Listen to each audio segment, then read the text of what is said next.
अमिताभ जी चर्चा की शुरुआत करेंगे।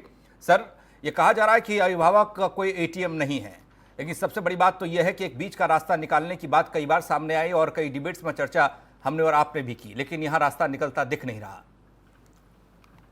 देखिए, मुझे लगता है बीच का रास्ता ना तो अभिभावक निकाल सकते हैं अकेले, सच्ची बात तो ये, और ना स्कूल के मालिक निकाल सकते हैं, ये भी जान लीजिए जी।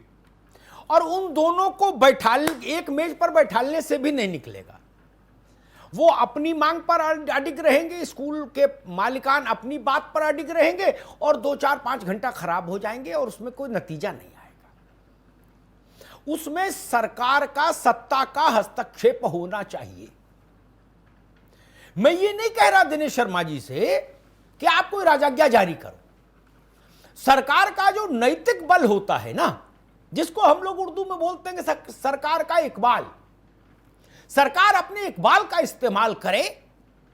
एक वातानुकूलित कक्ष में स्कूल ओनर्स एसोसिएशन के पदाधिकारियों को बुलाइए, अभिभावक संघों के कुछ प्रतिनिधियों को बुलाइए और उनके बीच बात करा के अपनी मौजूदगी में एक सर्वसम्मत भुगतान की व्यवस्था पर दोनों पक्षों के दस्तखत लीजिए और उसको प्रदेश भर में लागू करा दीजिए।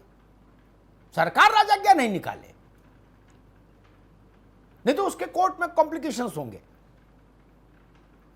इसको अगर सरकार कोई राजाज्ञा निकालेगी तो स्कूल वाले कोर्ट जाएंगे और वो कहेंगे जी सरकार कैसे हस्तक्षेप कर सकती है जब हम सरकार से अनुदान नहीं ले रहे। वो एक नई लड़ाई शुरू हो जाएगी और बच्चे को कुछ मिलेगा नहीं, उसकी टीसी हाथ में आ जाएगी इतनी लड़ाई में। अब आज मैं बहस इसीलिए लेके आगे बीच का रास्ता क्या हो, 2-3 सुझाव मैं रखता हूं बहस की प्रस्तावना में।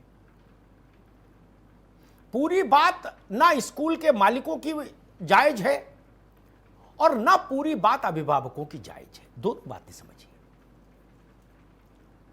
मैं जानता हूं मेरे इस बोलने का रेप्रिकेशन ठीक नहीं होगा। अभिभावक चाहते हैं कि अमिताभ जी कहें कि भाई जो अभिभावक कह रहे हैं वही ठीक है, लेकिन मैं कह भी दूं तो उससे आपकी समस्या नहीं सुलझेगी। समस्या सुलझे आज मैं उसके लिए आया हूं। एक बीच का रास्ता यह हो सकता है कि जितने दिनों ऑनलाइन ऑफलाइन किसी तरह की शिक्षा नहीं हुई बच्चों की, उतने समय का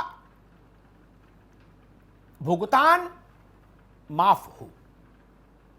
वो घाटा स्कूलों को सहना होगा। जब ऑनलाइन ऑफलाइन कुछ पढ़ाया ही नहीं आपने जितने समय लॉकडाउन में, और मेरे ख्याल से वो कालखंड भी ठीक ठाक है, क्योंकि जब अचानक लॉकडाउन हुआ था तो ऐसा तो था नहीं कि आज लॉकडाउन हुआ कल से ऑनलाइन शुरू हो गया। उसकी भी व्यवस्था करनी पड़ी, किसी स्कूल के पास ऑनलाइन की व्यवस्था नहीं थी। That was take time. अब क्या करें? उसके बाद भारत में है कि नहीं है मुझे नहीं पता, लेकिन यूएस में, फ्रांस में, जापान में, इवन चाइना में तमाम इंस्टीट्यूशंस हैं जिनके 2 स्ट्रक्चर हैं फीस के। एक ऑनलाइन क्लासेस का फीस स्ट्रक्चर है, एक परिसर में पढ़ने का फीस स्ट्रक्चर है।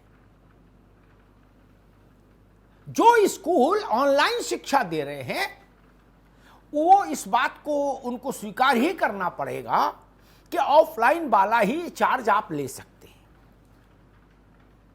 ठीक, आप ऑफलाइन वाला चार्ज ऑनलाइन में नहीं ले सकते। और इसके बाद अभिभावकों को यह स्वीकार करना होगा कि जिस विधा में आपका बच्चा पढ़ रहा है, ऑफलाइन पढ़ रहा है तो ऑफलाइन का पेमेंट करना होगा, ऑनलाइन पढ़ रहा है तो ऑनलाइन का करना होगा। 35-40% मेरे ख्याल से ऑनलाइन का पड़ता है खर्चा, जो बड़े देशों में एक व्यवस्था है उसके अनुसार। तो 100% आप मत लीजिए। और तीसरी बात जो मुझे लगती है बहस में आनी चाहिए, उस पर मैं सबकी राय भी लूंगा, वो महत्वपूर्ण बात यह है, हमको 3-4 चीजें जहन में लेके चलनी होंगी। सबसे महत्वपूर्ण है शिक्षा प्रणाली में बच्चा। बच्चा आएगा तो स्कूल चलेगा तो अध्यापक तनख्वाह पाएंगे, अध्यापक तनख्वाह पाएंगे, स्कूल चलेगा तो मालिक को भी कुछ आर्थिक लाभांश मिलता रहेगा। वो व्यवस्था ही अगर आप ध्वस्त कर देंगे निजी स्कूल और अभिभावकों के संघर्ष में, तो सब डूबेंगे। तब क्या करें? तब ये देखिए इस पूरी समस्या के स्टेक होल्डर्स कितने हैं। हम एक स्टेक होल्डर को बिल्कुल भूल जाते हैं। अगर मान लीजिए उत्तर प्रदेश के निजी स्कूलों में, मैं हाइपोथेटिकल बात कर रहा हूं, मुझे संख्या पता नहीं, मान लीजिए 1 करोड़ बच्चा है या 50 लाख बच्चा है जो निजी स्कूलों में पढ़ रहा है, जो भी संख्या हो,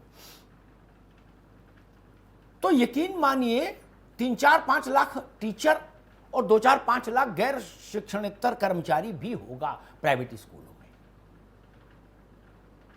वो भी एक स्टेक होल्डर है इस लड़ाई में, वो तो कहीं दिखाई नहीं दे रहा, उसकी कोई चर्चा भी नहीं हो रही, उसकी भी चर्चा करिए। कोई भी सर्वमान्य समाधान तब तक नहीं निकलेगा, लिख लीजिए मेरी बात, ना स्कूल के मालिकों की हठधर्मी से निकलेगा और ना धरना प्रदर्शन से निकलेगा, जब तक यह तय नहीं हो कि सारे स्टेक होल्डर्स के इंटरेस्ट को देखा जाएगा। किसी को भी छोड़ देंगे तो वो हल सर्वमान्य नहीं होगा, और जब सर्वमान्य नहीं होगा तो एक वर्ग धरना बंद कर देगा तो दूसरा शुरू कर देगा, उसमें कौन सी मुश्किल है। अभिभावक कल धरना बंद करे मान लीजिए, फिर एक काल्पनिक बात करो, तो अध्यापक कर देंगे, अध्यापक बंद करेंगे तो स्कूलों के ड्राइवर, माली और बाबू क्लर्क ये लोग कर देंगे धरना। धरना से शिक्षा व्यवस्था मुक्त हो, उसके लिए एक सभी स्टेक होल्डर्स के इंटरेस्ट को सर्व करना होगा। इसलिए मुझे लगा कि एक कोशिश मैं और करता हूं जिसमें सभी पक्षों के जायज हित सुरक्षित रहें और बच्चों की पढ़ाई लिखाई बाधित नहीं हो और अभिभावकों पर वह बोझ नहीं आए, उन सुविधाओं का बोझ नहीं आए जो सुविधाएं वो अवेल नहीं कर रहे।